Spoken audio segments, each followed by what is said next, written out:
অনুরাগের ছোঁয়ার আগামী পর্বে আমরা দেখতে চলেছি মিশকার সাজানো নাটক সূর্যের কাছে প্রকাশ করে মিশকাকে পুলিশের হাতে তুলে দিল লাবণ্য। মিশকার এমন নোংরা খেলা দেখে প্রচন্ড আকারে রেগে গেল লাবণ্য।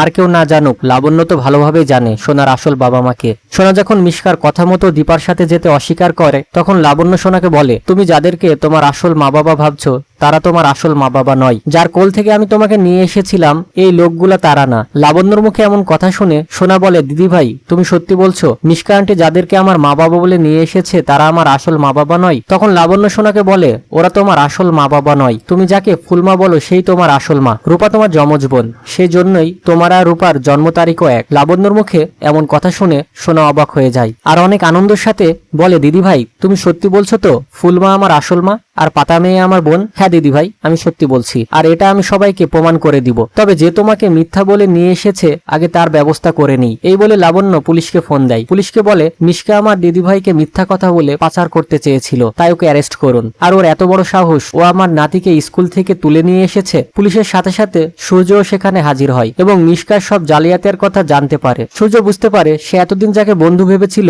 আসলে সেই তার বড় শত্রু ছিল। তাই সূর্য তার সব ভুল বুঝতে পেরে দীপার কাছে ক্ষমা চায়। তো বন্ধুরা, ঠিক এমন ভাবে যদি মিশকা চরম শাস্তি পায় এবং সূর্য দীপার মিল হয়ে যায় তাহলে কেমন লাগবে তা অবশ্যই কমেন্টের মাধ্যমে জানিও। আর ভিডিওটি ভালো লাগলে অবশ্যই একটি লাইক দিয়ে আমাদের চ্যানেলটি সাবস্ক্রাইব করতে ভুলো না।